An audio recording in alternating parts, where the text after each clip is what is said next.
what was it about that first album that you think really resonated with people's, I guess, emotions and started developing this culture? You know, oddly enough, we went to the Grammys, a couple of days back, and oddly enough, through speaking with certain members in the band, I had gotten the phone handed to Ross Robinson, who produced the first two records. And we got in that same conversation about that time period and what was going on with Slipknot. And it's really unexplainable. It's really different. It's really different. I know a lot of people. I've been around a lot of people. I think a lot of people have a lot to say about us. We're different and we're special. And that time period and that album, I haven't really been able to look at it much in my career until a couple of years back. They started talking about this 25th. And, I'm not a big fan on like record labels and everyone associated with the band. Yeah, like, oh, we got a 3-year and 2-week and 5-hour and 6-second, anniversary going on. Better sell everything under the sun to everyone. Hate that. But you got to do what you have to do for the human mind that's brainwashed in a sort of formulated way that I can't stand. But now that I've been tripping out on the 25-year anniversary for a couple of years, and I have about 5 months to complete, and you can imagine the business people, they want to hear everything to the 25-year anniversary. It could be toothpicks. Hey, let's sell them during the 25-year anniversary. They'll really go. I get it. So it's my job to make sure we have a lot of great stuff that's real to the fans. Like we have live shows, 2-track, left and right, from a board, a board at the front of house in some 200-seater, and we recorded it 2-track.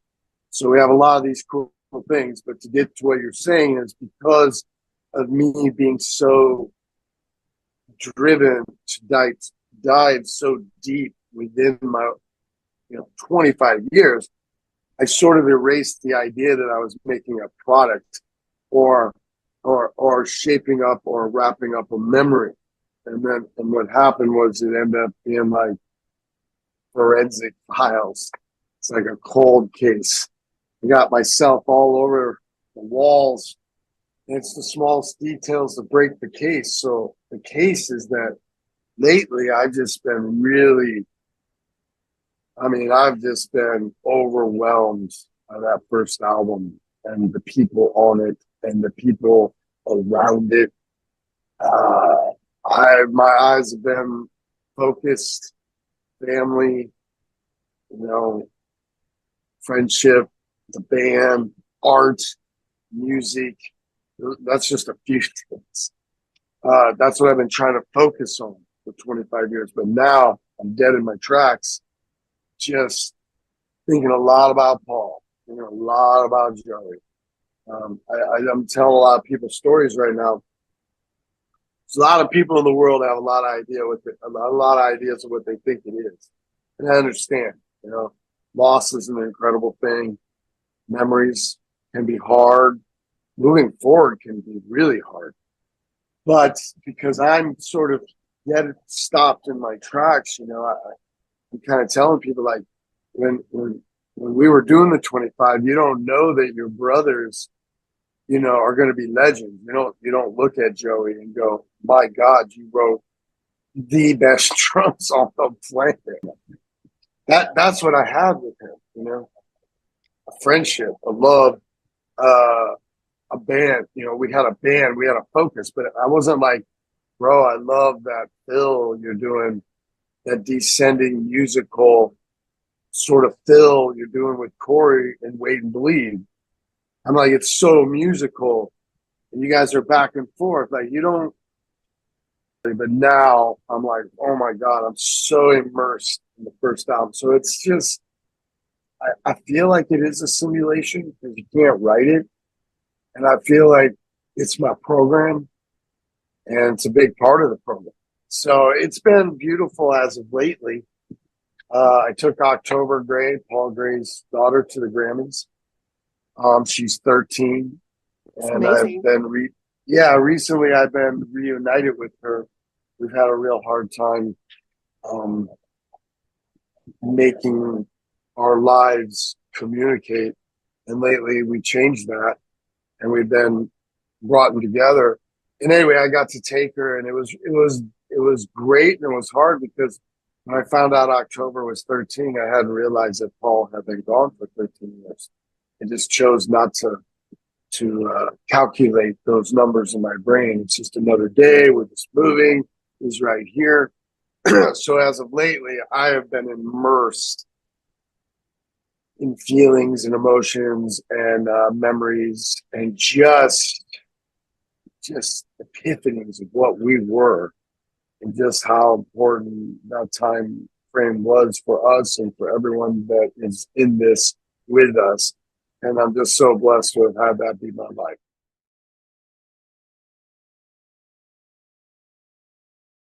What next do you want to create for heavy music fans? That's a good idea. Good question. I mean, really, my focus is on Slipknot more than it ever has been because I want to go out the way we came in. I want to go out as friends. I want to go out agreeing. I want to go out loving what we do. I want to touch as many people as possible. I'm very excited about this idea of a new drummer. There's many reasons for it. It's not to be confused. It doesn't matter what the situation may seem like, unless you're in the band and understand. You know, there's no hard feelings. There never was. We just went our way.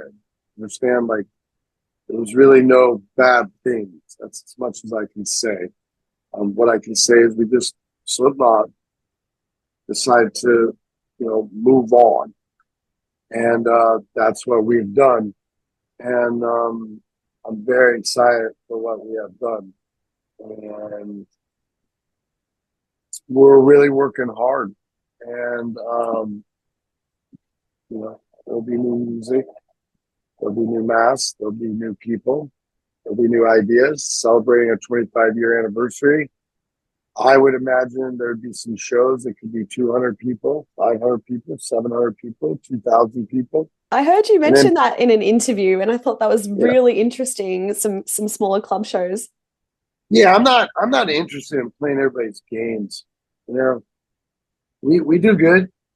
Slipknot does great. Cool. We're going to continue doing great. What I want to do is what I want to do. What I want to do is play in front of 200 people. And I just say the word I only because I'm not going to speak for the rest of the guys. But I would imagine we, as a unit, would love to see what it feels like to, just give our vibration in a smaller place with an out of control life form, where it's all tangible, where the walls can be seen on all four sides, the ceiling, like I can see the eyeballs in the last row, and like my foot's on a barricade, but our sound is just like shaking the foundation. But it has to be safe. It has to be safe for everyone. And I imagine you're going to see that. And how can we do the 25-year anniversary rollout and not play the entire album? How could that be? I mean, that doesn't seem any sense to me, and I'm in the band. So pretty much, is that done yet? I wouldn't tell you anyway, but I would think that that's going to happen. I would think that surprise shows, like you're going to be at work, you're going to get up and get a coffee and you're going to be like, hey, it's a good day. And you get to work and you're like, hey, can I help you? Blah, blah, blah, blah. And then someone you know calls and goes, tells you that we just said we're going to be somewhere in 1 hour playing the first album from beginning to end. And there's only like 200 people can get in there. I mean, I quit. For me, yeah. Me too. So, I mean, the point is, that's what I want. I want some fun like that. You have a smile on your face. It's a genuine, like, you're in your head smile. You're smiling because you like what you hear, but you're in your mind visualizing that. You're like literally like, what would that be like? That's where I'm at. Like me on stage with my brothers, like before we were signed and had anything, playing the song Eyeless that we played on, we played a lot of those songs. The song Sick, the song Gently, the song Iowa, Wait and Bleed, Spit It Out, Liberate, No Life. All these songs were played before we were signed in a basement, in small show stages on the bar I own. I mean, we've done this. Can we do it again? I don't know. I don't know. I really don't know, because it's safety first. It really is. It'd be a bum out if we were like all want to have a good time and then something tragic happens. So it's like when you go from doing what we're doing and trying to do it, you got to have everybody on page. But I would imagine Slipknot's going to have everybody on page. Very cool. Very cool.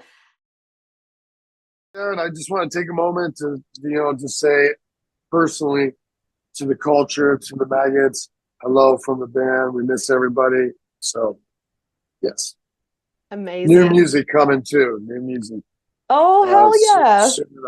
I wouldn't look at it like new music, like album and stuff like this. I think we're going to have some fun. I don't know exactly what we're trying to do. I know that we just want to do what we want to do. So however it happens, it happens. We're not going to push it and we're not going to mold it into something it doesn't need to be. But I will tell you, we're having a really good time right now. And some real magical stuff is happening. You can't write it. Everything in Slipknot's meant to be. So when it does happen and you shed a tear and you have a little smile, it feels good, man. It feels good to have good feelings in this reality. So we always want everybody to have good feelings.